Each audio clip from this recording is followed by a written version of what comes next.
Moisturisers ఎలా apply చేయాలి అనే దాని గురించి డిస్కస్ చేద్దాం.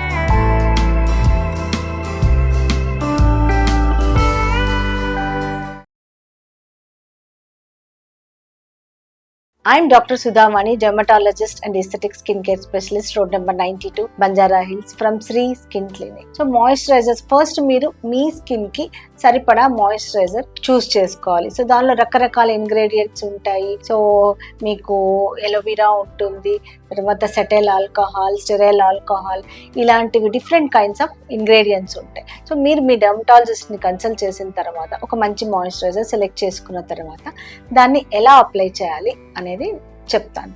ఎప్పుడైనా సరే ఆఫ్టర్ బాత్ టవల్ డ్రై చేసుకున్నాక విదిన్ 5 minutes మీరు మీ మాయిశ్చరైజర్ అప్లై చేసుకోవాలి. ఎప్పుడైనా కూడా వెరీ హాట్ వాటర్తో అంటే వేడివేడి నీళ్ళతో స్నానం చేస్తే ఆ లిపిడ్ లేయర్ అనేది పోతుంది. సో స్కిన్ ఇంకా డ్రై అవుతుంది. సో ల్యూక్వామ్ వాటర్తో స్నానం చేయడం అనేది చాలా ఇంపార్టెంట్. కొంతమంది ఫేస్ రోజుకు 3-4 సార్లు వాష్ చేస్తూ ఉంటారు. సో దాంతో కూడా స్కిన్ అనేది డ్రై అవుతుంది. సో 2 times ఫేస్ వాష్ చేసుకుంటే సరిపోతుంది పర్ డే. సో ఫేస్కి వచ్చేసరికి ఎలాగా అప్లై చేయాలి మాయిశ్చరైజర్ అంటే, మీరు మీ మాయిశ్చరైజర్ తీసుకొని అప్వర్డ్ డైరెక్షన్లో అప్లై చేసుకోవాలి ఫేస్ మీద. అండ్ ఐ చుట్టూ అయితే రౌండ్గా అప్లై చేసుకోవాలి. అదే నెక్ మీద కూడా అప్వర్డ్గా మీరు మాయిశ్చరైజర్ అప్లై చేసుకోవాలి. ఏదైనా మేకప్ కానీ ఏదైనా సన్ స్క్రీన్ కానీ పెట్టాలి అంటే మీరు మాయిశ్చరైజర్ అప్లై చేశాక ఒక 5-10 minutes తర్వాత దాని మీద మేకప్ కానీ సన్ స్క్రీన్ కానీ అప్లై చేసుకోవచ్చు. నైట్ టైంకి వస్తే నైట్ టైం కూడా మీరు ఫేస్ వాష్ చేసుకోవాలి before going to the bed. తర్వాత మాయిశ్చరైజర్ అప్లై చేసుకోండి.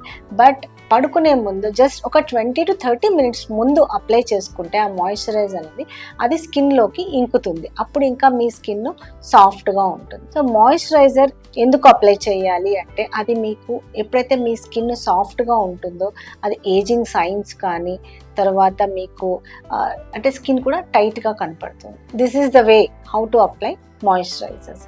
సో మీకు ఏమైనా డౌట్ ఉంటే you can call us, contact us and subscribe our channel. Thank you.